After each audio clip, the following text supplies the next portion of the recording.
Hello, আসসালামু আলাইকুম। কেমন আছেন সবাই? আমের দিন আসলে তো আমাদের সবারই একটা ইচ্ছা থাকে যে আম দিয়া আচার বানাবো, আম দিয়ে আমশি বানাবো, আম দিয়ে এইসব করব। আর আমের দিন আসলে এগুলো না করলে কি ভালো লাগে বলেন? বাচ্চা কাচ্চারাও পছন্দ করে, নিজেরও পছন্দ। এখন দেখেন কি বানাচ্ছি আমি, আম দিয়ে কি বানাচ্ছি। আমটা আমি টুকটুক করে ধুয়ে কেটে নিলাম। তারপরে আমি আমটা সিদ্ধ করে পানিটা বের করে নিয়েছি, যেহেতু এখানে আমি যেটা তৈরি করবো সেটা পানিটারই দরকার হবে। পানিটা আমি মেপে রেখে দিচ্ছি, 1 কাপের মতো হয়েছে। এখন আমি চিনির ক্যারামেলটা বানাচ্ছি।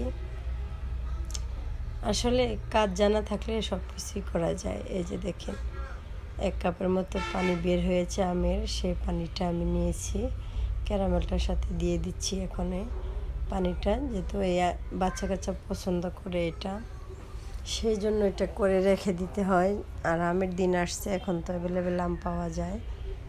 দেখেন এই ফেনাটা আমি উঠে ফেলে দিব, কারণ এই ফেনাটা থাকলে কীরকম দলা দলা পাকে যাবে, সেই জন্য।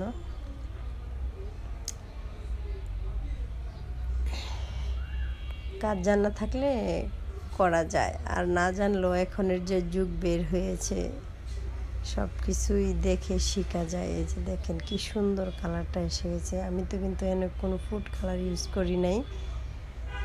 এই যে এই ক্যারামেলটার থেকে একটু কালার হয়েছে, আর এখানে আমি এড করছি ভিনেগারটা দেওয়াতে আমার এটা, এই যে দেখেন হুইট ভিনেগার দিচ্ছি।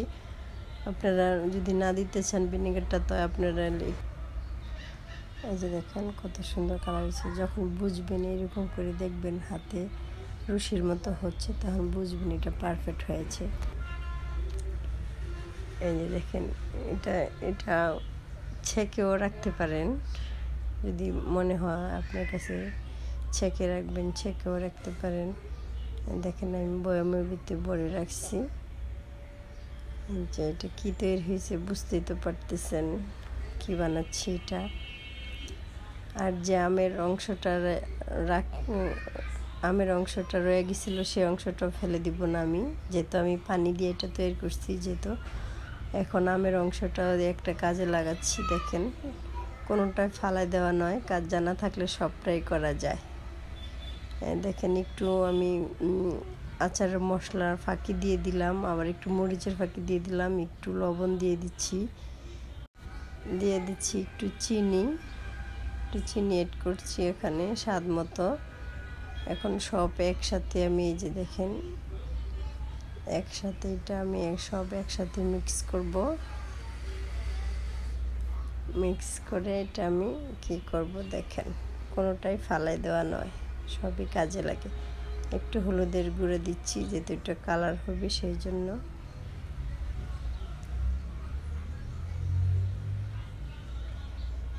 একটু লেবুর রস দিচ্ছি, এটা একটা ফ্লেভারের জন্য, আপনারা চাইলে নাও দিতে পারেন। এরকম করে এখন আমের দিন আসছে, রেখে সারা বছরই খাওয়া যাবে, কিন্তু একটু খাটনি করে করতে হয়, করলেই হবে। আস্তাগফিরুল্লাহাল্লাযী লা ইলাহা ইল্লা হুয়াল হাইয়ুল কাইয়্যুম ওয়া আতুবু ইলাইহি।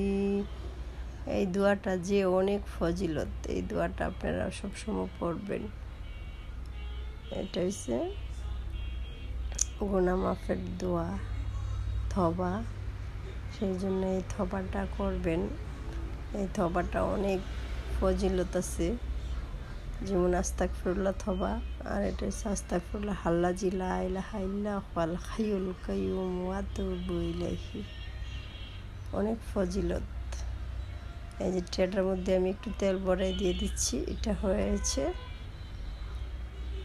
আর দেখেন যে আমি জেলিটা বানিয়েছি, জেলিটা কত সুন্দর করে বসছে। এই যে দেখেন কত সুন্দর করে বসছে। এখন এটা পাউরুটি দিয়ে আর সেই মজা লাগবে, বাচ্চারা পাউরুটি দিয়ে এটা খাবে। সেই জন্য আমি এটা তৈরি করে রাখবো বাচ্চাদের জন্য, যেহেতু বাচ্চারা পছন্দ করে।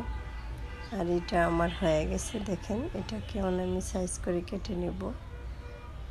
এই যে একটু এরকম করে পাকাচ্ছি, পাকে আমি এটাকে কাটবো। যেভাবে সহজ হয় মানুষের সেভাবেই কাজ করে, তাই না? বলেন, এই যে দেখেন কত সুন্দর হয়ে গেছে আমশিটা। একটা আম দিয়ে আমি 2 রকমের আচার বানিয়েছি। একটা বানিয়েছি আমশি আর একটা বানিয়েছি জেলি। দেখছেন, বুদ্ধি থাকলে মানুষ অনেক কিছু করতে পারে, তাই না বলেন? এখন আমার বাচ্চারা খাবে। তারা যখন খায়, আমি যখন একটা জিনিস তৈরি করি তারা খায়, আমার খুবই ভালো লাগে। তাদেরকে আমি তৈরি করে দিলে তারা খাইলে আমার মনে হয় সার্থক হয়েছে করাটা। সাইজ করে আমি কাটতেছি। যেহেতু এটা অনেক লম্বা হয়েছে, বাচ্চারা তো খেতে পারবে না সাইজ করে না কাটলে, সেই জন্য কাটাই লাগবে।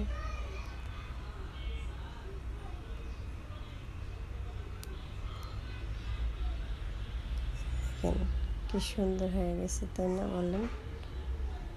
এক জিনিস দিয়ে 2 রকমের জিনিস তৈরি করলাম। কেমন হয়েছে বলেন তো? আমার বাচ্চারা এটা খুবই পছন্দ করে, আর এটা খুবই মজাদার একটা আমশি। এটা নষ্ট হয় না এরকমভাবে। কত সুন্দর হয়েছে দেখেন।